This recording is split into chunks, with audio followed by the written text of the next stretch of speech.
प्रधानमंत्री नरेंद्र मोदी ने अग्रणी भूमिका निभाते हुए अपने काफिले का आकार काफी कम कर दिया है। ये बदलाव उनकी हालिया घरेलू यात्रा में भी लागू किया गया। एसपीजी प्रोटोकॉल के अनुसार आवश्यक सुरक्षा व्यवस्था बनाए रखते हुए वाहनों की संख्या कम कर दी गई। जानकारी के मुताबिक हैदराबाद में उनके भाषण के तुरंत बाद गुजरात और असम में काफिले का आकार घटा दिया गया। सूत्रों के अनुसार पीएम मोदी ने नए वाहन खरीदे बिना जहां संभव हो अपने काफिले में इलेक्ट्रिक वाहनों को शामिल करने का निर्देश दिया है।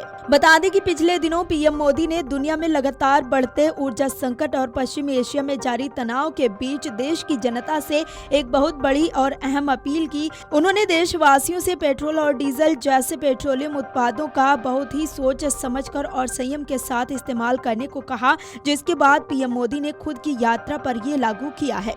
बता दें कि प्रधानमंत्री नरेंद्र मोदी ने सोने की खरीद को लेकर भी एक अपील की। उन्होंने कहा कि देश हित में लोगों को कम से कम 1 साल तक सोने के गहने नहीं खरीदने चाहिए, चाहे घर में कोई भी बड़ा फंक्शन या शादी ही क्यों ना हो। पीएम मोदी ने साफ कहा है कि इस संकट की घड़ी में देश का पैसा यानी विदेशी मुद्रा बचाना ही हमारी असली देशभक्ति है। अपनी अपील में पेट्रोलियम उत्पादों को लेकर प्रधानमंत्री नरेंद्र मोदी ने कहा कि भारत बहुत बड़ी मात्रा में पेट्रोल और डीजल बनाने वाला कच्चा तेल विदेशों से आयात करता है। ऐसे में अगर देश के लोग बिना जरूरत के या जरूरत से ज्यादा पेट्रोल, डीजल और गैस का इस्तेमाल करेंगे तो इसका सीधा और बहुत बुरा असर देश की पूरी अर्थव्यवस्था पर पड़ेगा। दुनिया इस वक्त एक बहुत ही भयंकर ऊर्जा संकट का सामना कर रही है और पश्चिम एशिया में जो तनाव चल रहा है उसने इस चिंता को कई गुना बढ़ा दिया है। इसलिए पीएम मोदी ने हर नागरिक से अपील की है कि वे अपनी जिम्मेदारी समझें और पेट्रोलियम उत्पादों का उपयोग बहुत ही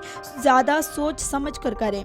उन्होंने भरोसा जताया कि ऐसा करने से न केवल देश की विदेशी मुद्रा बचेगी बल्कि युद्ध के कारण पैदा हुए वैश्विक संकट का बुरा असर भी भारत पर बहुत कम पड़ेगा।